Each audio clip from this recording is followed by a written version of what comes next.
In everyday settings, race is usually referred to as an outdated approach to human biological variation. Yet, race has never solely been built on the idea of biological and physical differences, but it is also closely connected to social, political, and economic relationships. Everything in this country is race. Everything, our problems in this country were started by race. Racial identities are a tremendous influence in people's lives across the globe since we live in a world where institutionalized racism has allowed race to determine people's abilities to access resources as well as positions of power. Although the Constitution of South Africa is probably one of the most progressive on the planet, the actual implementation of people's constitutional rights is less impressive. The link between race and individuals' prospects for upward social mobility remains critical in South Africa, and race, therefore, continues to determine both social and economic inequalities.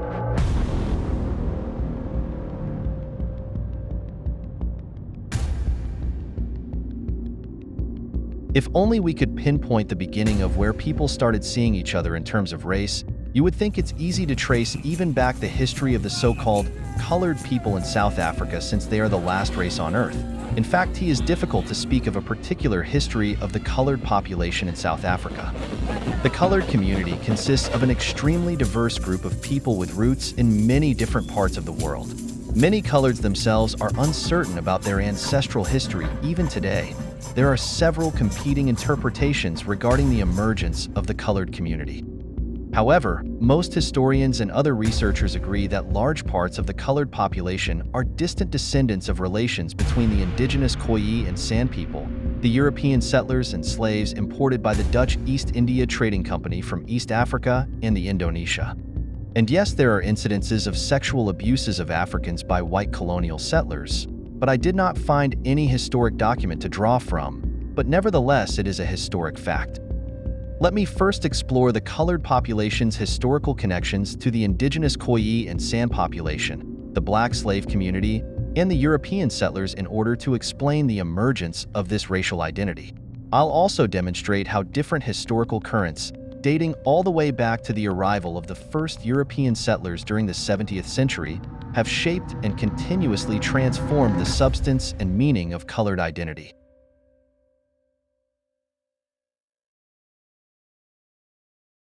The San are the earliest known inhabitants of the Cape. They lived in small hunter-gatherer communities that followed the seasonal game. Much of what we know about these people has been recovered from rock paintings and engravings, which date back as far as 27,000 years. Today, there are still few scattered San communities in southern Africa. However, expanding agriculture, war, and the establishment of a large-scale national park on their traditional territory has displaced large parts of the San, and most of the remaining communities have little or no rights to their ancestral lands. The Khoi were also early inhabitants of the Cape. They were organized into clans consisting of about 100 individuals who often shared the same patrilineal kinship. The Khoi were also a nomadic people, but unlike the San, they also practiced pastoral agriculture. However, their cattle were primarily used as a source of milk, and they therefore also relied on excellent hunting and fishing skills. There was a greater deal of contact and interaction between the Khoi and the San, and the definite distinction between these two groups should actually be considered somewhat artificial. What separated them was primarily their way of living, and even this is not as clear-cut as some historians want to suggest. Both groups spoke associated languages, and they occasionally intermarried. Many San furthermore eventually adopted the Khoi lifestyle and started herding, and some Khoi became hunter-gatherers. This is why the Khoi and San are often referred to with the collective term Khoisan. However, this is clearly a simplification. Both the Khoi and the San consisted of several subcategories, clans, and tribes, and it might therefore actually be more appropriate to think of the Khoi and the San in terms of language groups, instead of population groups. The fate of the Khoi and San took a dramatic turn in 1652 as Dutch commander Jan Van Reeberk established a provision station for the Dutch East India Trading Company in what is today known as Table Bay in Cape Town. The purpose of the station was to provide water and food to passing trade vessels on their way to Asia, and to look after sailors that had fallen sick during the long journey from Europe. During the early years of settlement, the station was populated by a small group of European settlers. They grew fruits and vegetables for the company, but also traded goods with the Khoi and San in exchange for cattle. The initial intention was not to colonize the Cape. However, as they started allocating land rights and allowing private farming, the Dutch settlement expanded. After only about 10 years, the colony had advanced into a complex society with limited autonomy. More and more settlers started to arrive at the Cape, and scarcity of land soon became an issue. In the 19th century, settlers moved further into the interior of the region, without concern of the indigenous population living in these areas. Both the Khoi and San put up resistance against the colonialists, but they were poorly organized and often lacked guns and ammunitions. Many of those who resisted or stood in the way of the colonialists were brutally murdered. Both the Khoi and the San endured terrible hardships at the hand of the colonialists. Not only did they lose their livestock herds and land, but they were also severely socially marginalized. The colonialists considered them backward and weak with little or no capacity for social organization. A physician and member of social justice at the East India Company gave the following account in 1686, and it reveals just how little the colonialists thought of the indigenous population. As the settlers gradually seized the land that had formerly belonged to the indigenous populations, the Khoi and San became increasingly desperate. They had been deprived of their livelihood, and many were eventually forced to leave their homes and search for work at the settlers' farms. This meant that the Khoi and San communities slowly started to integrate into the colonial society. However, they were still severely economically, politically, and socially marginalized and had to work either as slaves or under slave-like conditions. According to former journalist and author Christopher, the Khoi and San were situated at the very bottom of the social hierarchy, and they were seen as the lowest of all people at the Cape. Yet, since the majority of settlers at the Cape were male, the shortage of European women eventually encouraged new forms of relationships between the newcomers and the indigenous population. Many settlers engaged in extramarital sexual relations with indigenous women, and the first documented marriage between a settlers and a Khoi woman occurred as early as 1656. At that time, interracial marriages were not frowned upon, but even encouraged by the children of these relations were occasionally accepted into the white community. The Khoi and San remained at the very bottom of the social hierarchy, but their half-European offspring were placed higher in the social hierarchy because of their patrilineal kinship with the white settler. However, as the growing economy continued to increase the demand for labor, they soon realized that it would be impossible to meet these demands if all mixed-race babies were to be brought up as whites. In 1685, marriages between Europeans and the Khoi and San were therefore prohibited. Yet, extramarital relations continued to occur, even though they were frowned upon, and marriages between settlers and the Khoi and San took place long after these regulations were established. However, the babies of such relations were increasingly perceived as non-white, and by the late 17th century, they were no longer accepted as a part of the white community. Instead, the mixed-race population was increasingly seen as a separate population group. They were not indigenous and not white, and they would eventually be labeled colored because of their light brown complexion and mixed ancestry. The fact that the Coloureds were the offspring of European settlers gave them a privileged position in the colonial social hierarchy. They were regarded as superior to the indigenous population, as well as the black Zulus and Xhosas who had migrated to the tip of Africa from the Great Lakes region in the 16th and 17th century. However, they were nevertheless regarded as inferior to the white population, and they were never fully embraced as part of the white community. According to Christopher, the relationship between the colored and the white population became even more strained with the advancement of the eugenic movement and social Darwinism during the late 19th century. Racial purity was at the heart of these movements, and as they started to make headway in the region, the colored population's mixed ancestry became tainted with shame and stigma. The very existence of the colored population undermined the imagined virtues of the white race, since they were the living proof of immoral alliances between the European settlers and the indigenous Khoi and San. The colored population's mixed biological ancestry became an uncomfortable fact for everyone involved, and this is why so many coloreds have disregarded or even rejected their historical connection to the Khoi and San. Today, The idea of racial purity has evidentially lost most of its magnetism, but the stigma surrounding the colored population's mixed ancestry has apparently not vanished entirely. The colored identity is still marked by shame and stigma, and many colored still shun from openly acknowledging their pre-colonial history. Boozman or Khoisan used to be a derogatory term. The whites would use it to insult coloreds, and I think that some people still think of it as an insult, and that is why they deny their roots and their ties to the indigenous people. The colored population is still afraid that their biological ties to these indigenous people might undermine their position in the social hierarchy.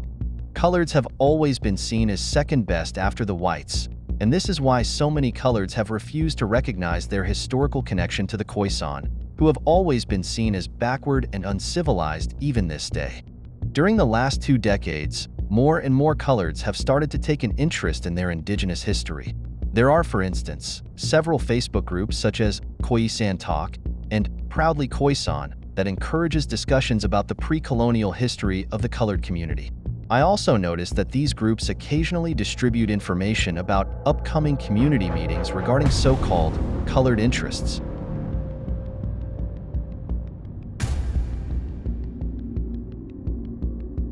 During the early years of European settlement at the Cape, they allocated relatively small plots of land to the newly arrived farmers. However, as the number of settlers began to grow, the company started to fear that the rapidly growing population would eventually want to repeal regulations and demand autonomy. In 1702, therefore, made an amendment to its land distribution policy, which allowed the company to allocate farms as big as 6,000 acres. The idea was that this would limit the number of farmers settling at the Cape. However, these regulations had another significant consequence for the future of the colony. The farmers could no longer till the land on their own, but they had to rely on workers. At that time, there was a shortage of labor in the colony, and the cheapest way to get a hold of a diligent workforce was to import workers from other parts of the world. The first slaves arrived at the Cape as early as 1658. They were brought from East Africa, Mozambique, Madagascar, India, and the Indonesian islands. Just as with the Khoi and San, many settlers engaged in extramarital relations with the slaves.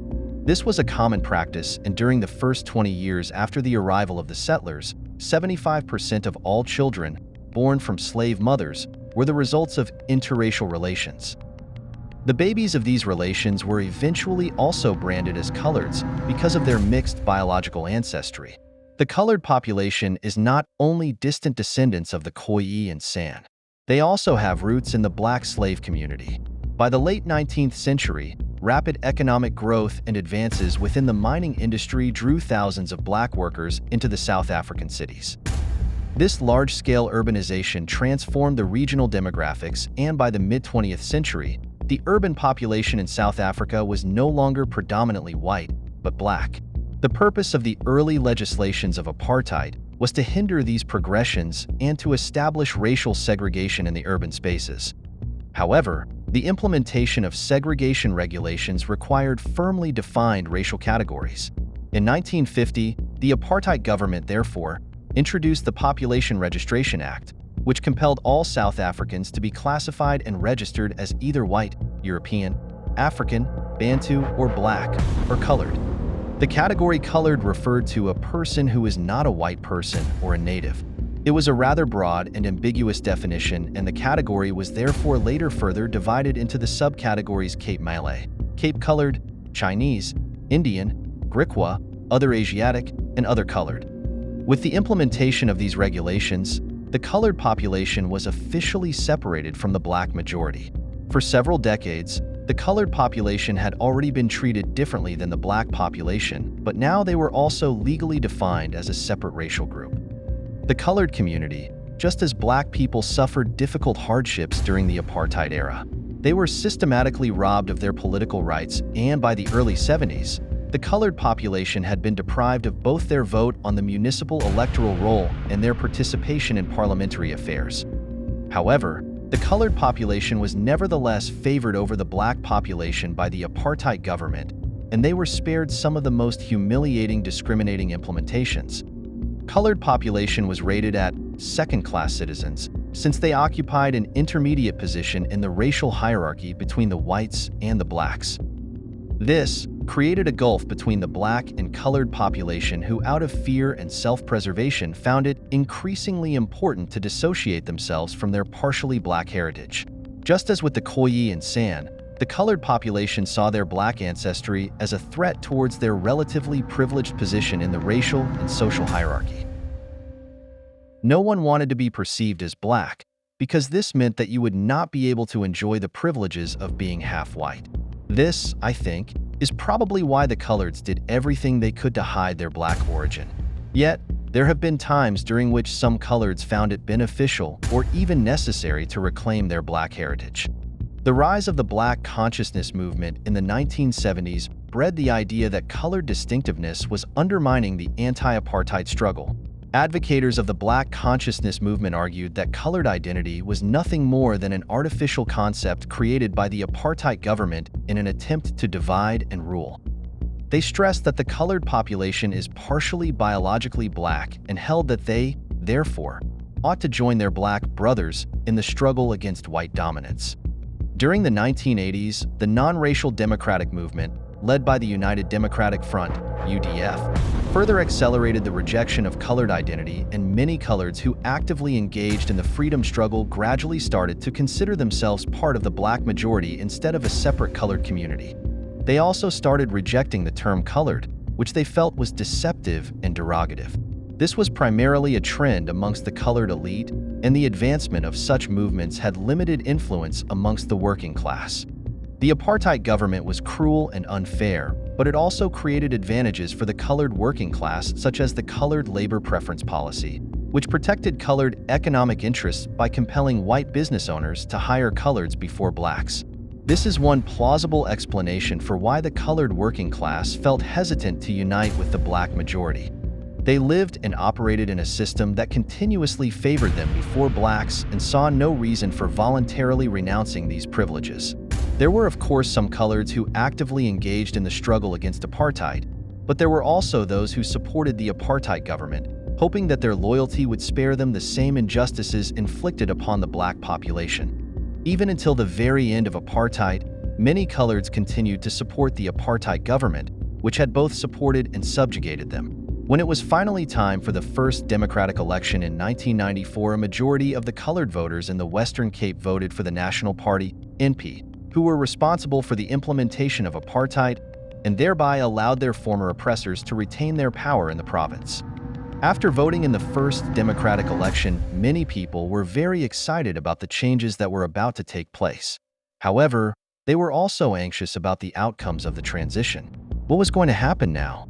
Could a black government really run the country as well as the whites had done? Where did the coloreds belong in this transformation, and what was going to be their place in the new South Africa?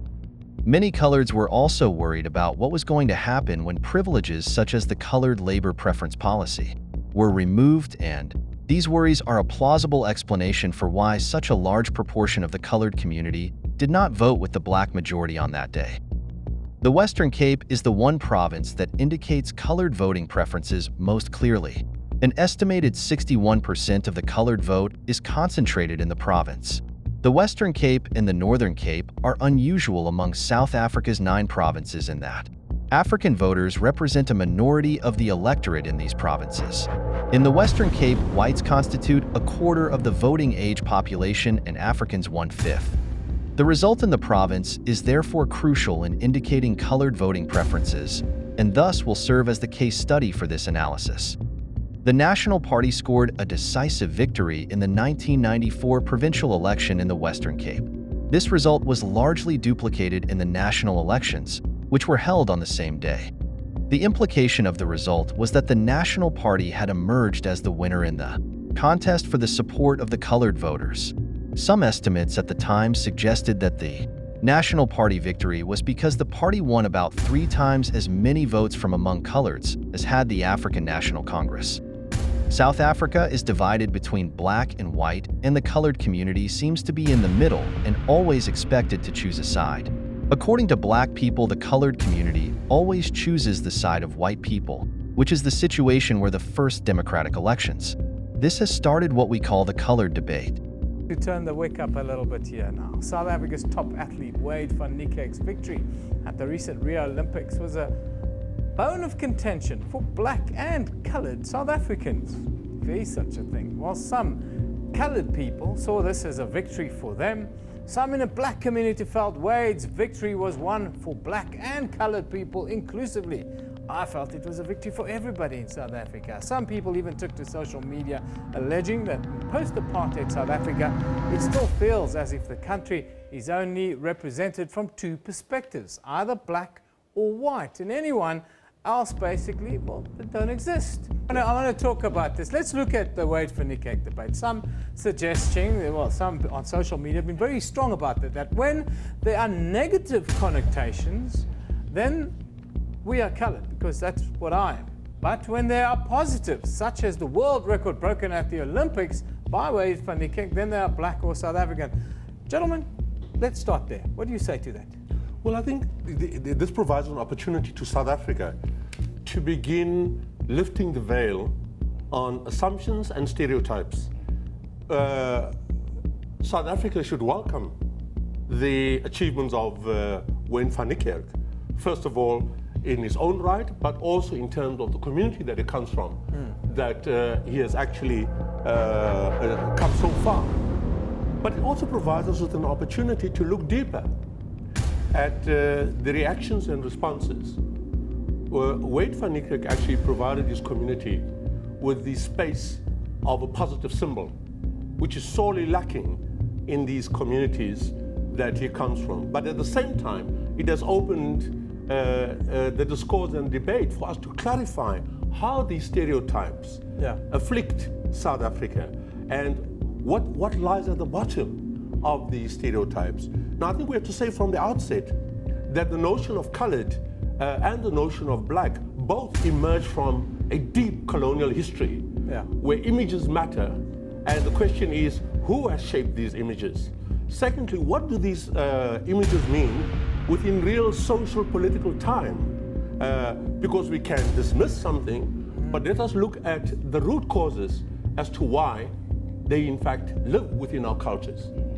I think if I could just come in there, Dr. Martin, we should debunk the whole race identity issue. I think this the is label, you the mean? labeling at least. Yes. You know, I think this is it's a mess.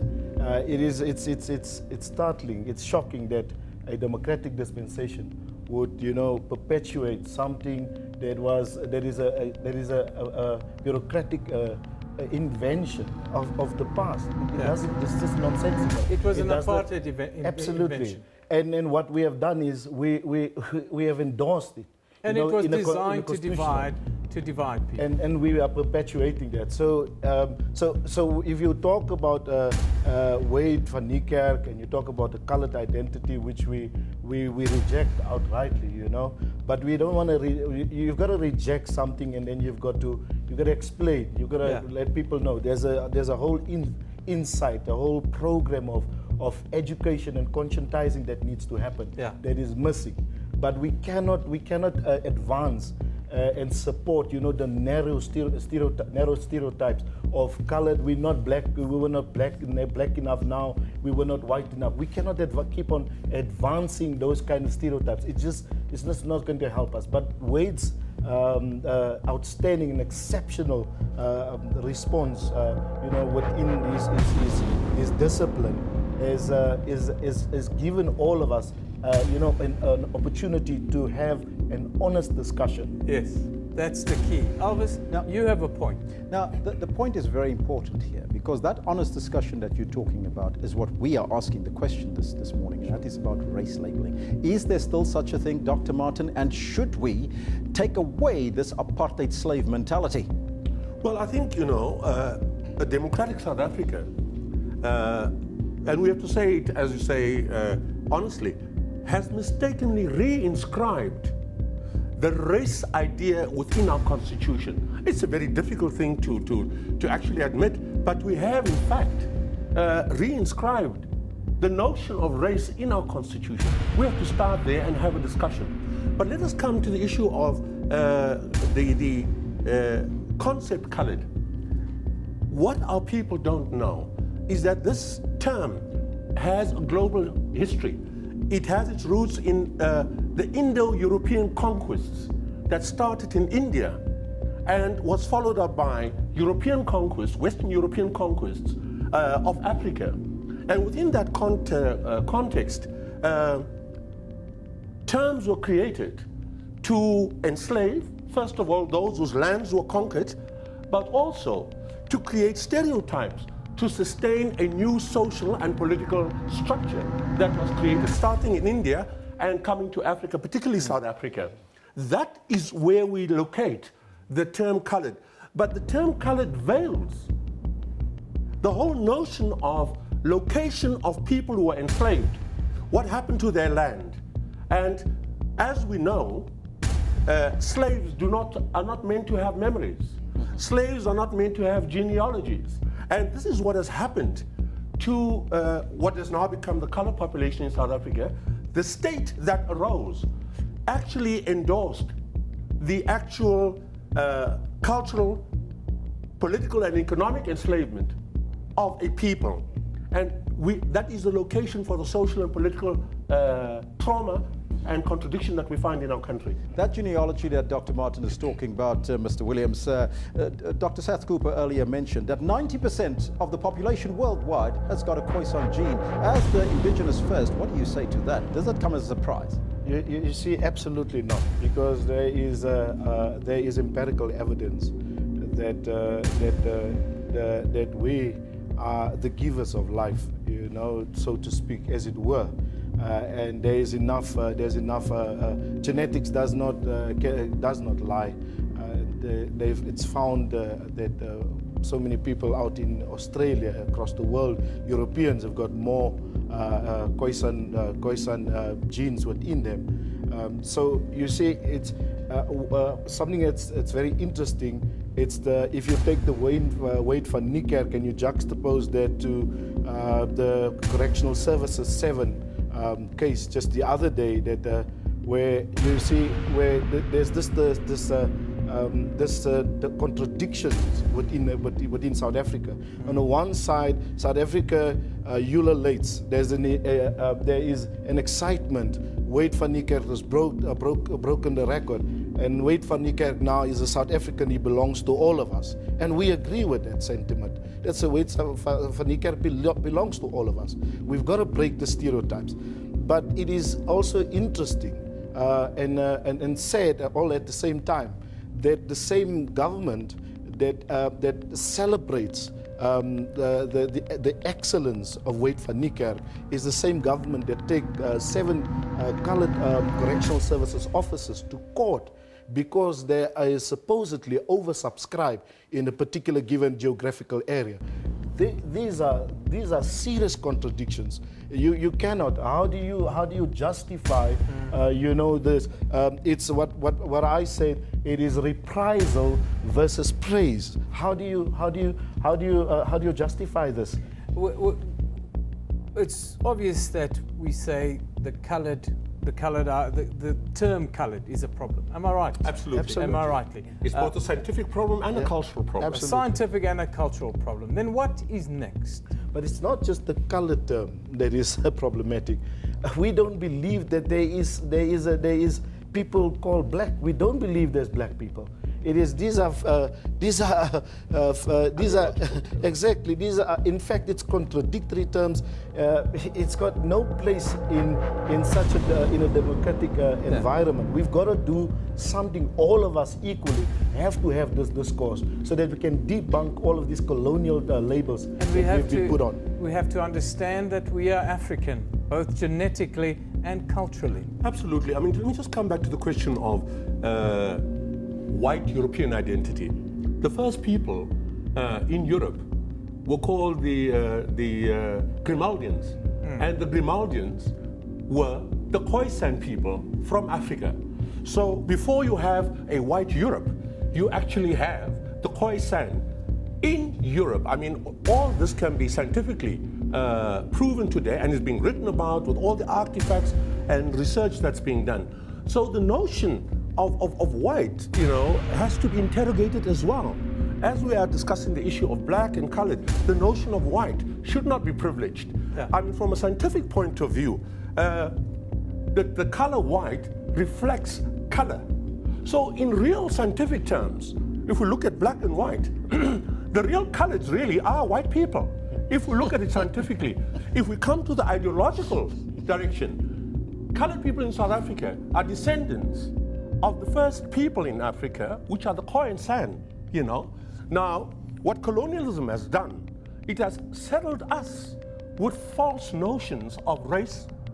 It has saddled us with false notions of division, which sustain a hierarchy of who is at the top and who is at the bottom. Yeah. So we need to unpack this in order to fight racism effectively, because all these false notions have actually been sustained to create relations that divide people. How do we untangle and demystify all these race labels, Mr. Williams? I think what's important is perhaps one should talk about what could be termed conceptual cleansing. You know, I think it's an important process. Are you talking about slaughtering? Or Conceptual cleansing. Does that mean we start again? You see, that's exactly what we need to do, because it's exactly the same issue with the rainbow notion. You know, it's been a deception, you know, to even suggest to people that this is a rainbow nation was really, it was a good intention from the Archbishop, but really in essence, in real term, it's intangible objective. You're simply saying that you're asking for something that you are never going to achieve. Within the concept then of social cohesion, how is this attainable? Is it another CODESA? Is it another TRC? I'm talking within the social cohesion concept. Yeah.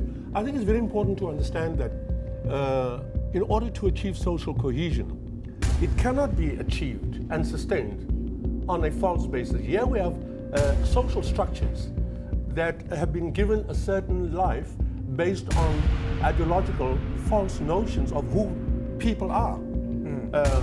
You have false social categories, you know, social constructs. These identities have been constructed to serve certain social and economic and political purposes.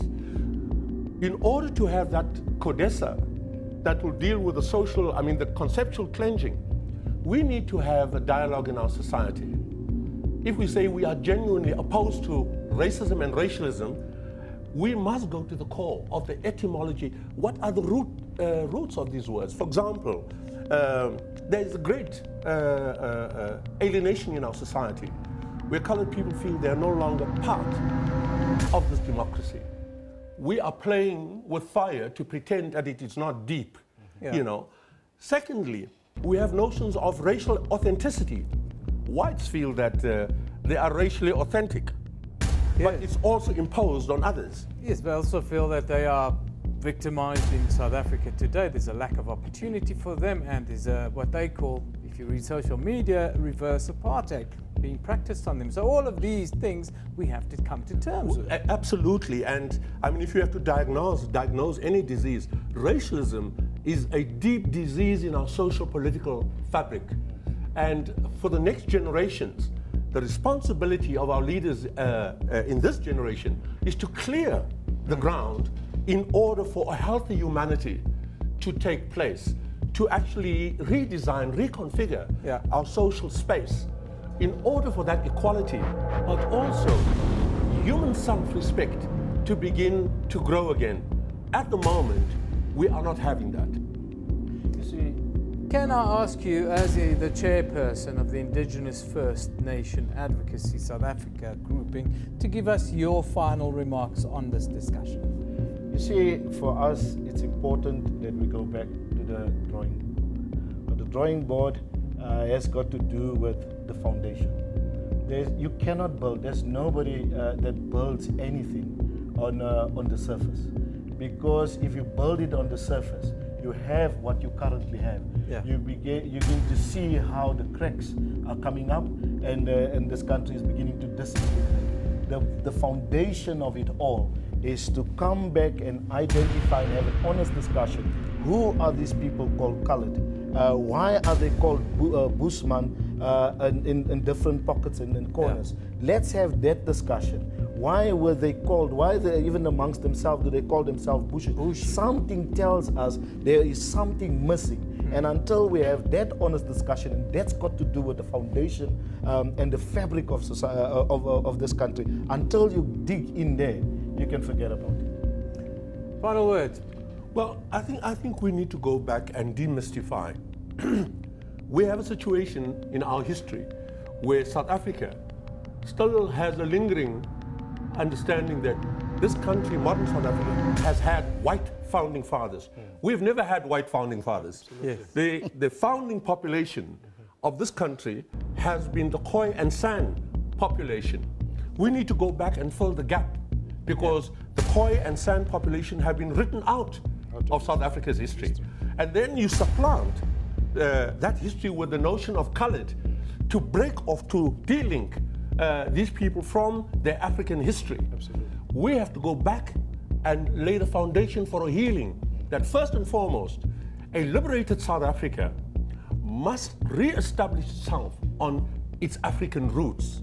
And this is not contentious because it is the given history of this continent that if we do not remove the colonial premises for our identities, we're heading for serious conflict, as has happened elsewhere. We cannot build a modern, non-racial, democratic South Africa on colonial foundations. We have to begin clearing up that space in order for self-respect and humanity to be re-established. Elvis, I see you nodding there in agreement. What do you say on this? You've got your 15 seconds to... I can't agree more with the good doctor. This labeling, this notion that there is black people and colored people should be gone. But the interesting thing that I take from this conversation is that white people, you are the real coloreds. Elvis. Yes! There's definitely tension racist. Between colored and black communities. What does racism mean? It's a racist society, it's a racial society. I think colored people are racist, especially if we are looking at the broader picture of colored people being in fact black people. So in fact it is an internalized racism. In my family, we were always very big activists, ANC, UDF, and but when we sit around the table, my opa and my uncles will still say the K word, and they would still say, yeah, but they are getting all the work. It's not something I really tolerate anymore, and it's something that I'm trying to educate my family about. And it's something that's really serious. I think there's so much that is unknown in colored culture and that doesn't get unpacked. Colored people are a marginalized group in this country. And as colored people, they face structural racism. Therefore, I don't think that colored people can be racist. I do, however, think that colored people are somewhat anti-black. We've always been in the middle. We've always been talking about black issues and white issues, and colored people are just lost somewhere in translation. When we speak to black people about that issue, they say things like, oh, but you are black like us, but we can't seem to find an identity within that blackness. We internalize particular notions of coloredness, and we believe that colored is better than black, and not that colored is a kind of black, one of a multiple number of experiences of blackness and oppression. That is the whole purpose of race. That was the purpose of apartheid. It is the purpose of capitalism. There has to, between the workers, there must be a fight, there must be a tension. Prior to the arrival of Europeans, Khoi and, for example, the Amaxhosa people lived peacefully together. Yes, of course, there were skirmishes. No one's saying there weren't skirmishes. There were wars, but it was to the point where we are going to wipe you out and, you won't have any land to live on, etc. With regards to slavery, already the segregation between different colors of slaves and where different places where they came from, they were segregated according to descent. So that already started, the segregation already started before. And so at some point along the line, colored people were afforded particular privileges and rights that traditionally black South Africans didn't have. So we tend to side with the fair skin than than the darker skinned person, and that's just because of years of apartheid, I think. But again, I also think colored people who don't do any work to combat that perpetualization of racism, so aren't doing anti-racist work, are also complicit in perpetuating that racism because it does exist within colored communities. And then you get institutionalized racism that is actually a bigger problem, because institutionalized racism to me means that I can't move forward and my collective people cannot move forward purely because of the fact that I am seen as a colored or I am seen as a black person. We have media propagating the notion of black corruption. So in the minds of colored people, it's a thing of we are suffering because of blacks. And then in the minds of black people, they think that colored people are doing better than them. But it's the complete opposite. Both groups are suffering. Both groups are being marginalized at the hands of corporate corruption and at the hands of white supremacy in this country. It's economic apartheid. It continues to this day. When maybe you get in a bit too cheeky as a black or colored worker, they know that they can source someone who's more desperate from Zimbabwe or across the borders. So there's xenophobia, there's all of that playing into the system, that the system relies on it. It relies on the fact that we hate each other, that we compete with each other, and that we know that as soon as that one goes, I have a chance. It sticks. But I want to explain something to you where I think black people make some mistake. Black people want to tell colored people how they should feel. And it's a mistake. Black people don't have the full story of colored life. You can never understand. Yeah. I want to explain on your show for the first time. Do you know that in every colored police station, in a colored community, you will be hard pressed to find a colored policeman. There's black policemen in a colored community. In the clinics, in every colored area in South Africa, your chillers can go and watch, look what I'm saying. It's black nurses in a colored community. Now let me tell you what is the repercussions of that. When I come to open a case against my husband because he's beating me up, I meet a policeman that doesn't speak Afrikaans and I don't know English.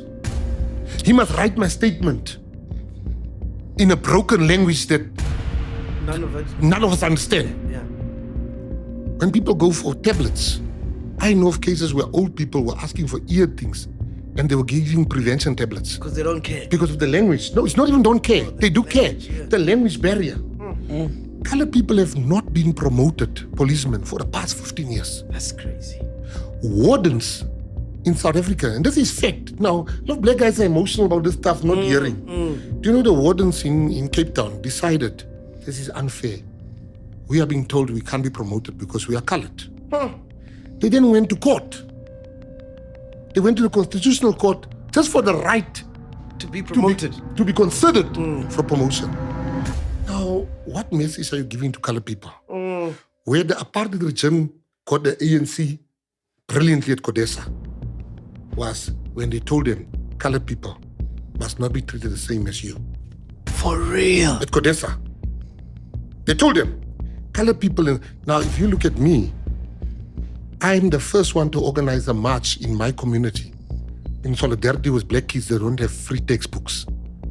We got free textbooks and black kids had to buy it. I organized a march, the first march attended by 11,000 students to march in solidarity with black kids. Now here's the main point. The apartheid regime, you had the first MK soldier to die in battle was Basil February, it was a colored. You had Ashley Krill that died the same way that Steve Biko died. You had Anton French that died the same way that Andrew Zondo died. You have Neville Alexander that went to the same prison that Walter Sisulu went to. You had Solomon Masango that was hanged. And you had Mr. Rivers, a colored guy that was also hanged for the same things. So black and colored was always one. Now what does the ANC do? This is where you can't have this debate on Twitter. The ANC come and they say, McG, you African. Coloreds, you can't be African. You black. This is law. This is legislated. For real? So before you come at me, That's apartheid, isn't it? That's apartheid. So when colored people want to verbalize this, so what Gayton McKenzie is doing, I talk what is being spoken about in the our streets, dinner tables, yes. in our safe spaces. Yes. I bring it to Twitter. Of course, yeah. What is the difference between colored and black people? We're together in the struggle, but today, colored people are not seen as African. What are we, brah? We are the indigenous people of this country. In government form, you get African, you get black, you get white, you get Indian. We've been separated from our brothers. So when we talk, they're like, you want to be white, you want to be what? Look at what he did. When we had this thing on AKA and Mampinsa. Yeah, now they say KwaZulu-Natal. We talk about government. There's nothing to do with KwaZulu-Natal. AKA dies. Mampinsa dies. AKA's Mampinsa's family didn't even need to ask. He was afforded a state funeral. It's not only about paying, it's about honor and that goes with the whole bells and whistles. AKA's family. Who some might argue is a bigger star. Yes, no, he is. Mampinsa was my friend, so I can tell you AKA was. I wasn't friends with AKA, but I was friends with Mampinsa. AKA's family then waited and nothing happens. And then they approached Panyaza Lesufi. Panyaza was then prevented. Panyaza, I had dinner with Panyaza that evening. And I must say, big up to Panyaza, because Panyaza he thought it's just a easy thing. Yeah. And when Panyaza was prevented from having a state funeral like Mampinsa for AKA, they prevented it. He didn't stop there, Panyaza. He then went to the president. Even the president refused. Geesh. The president refused. Oh, wow. Fuck me. I had dinner with Panyaza. I said to him, if you have a problem, I'll pay for the funeral, but don't say it come from me.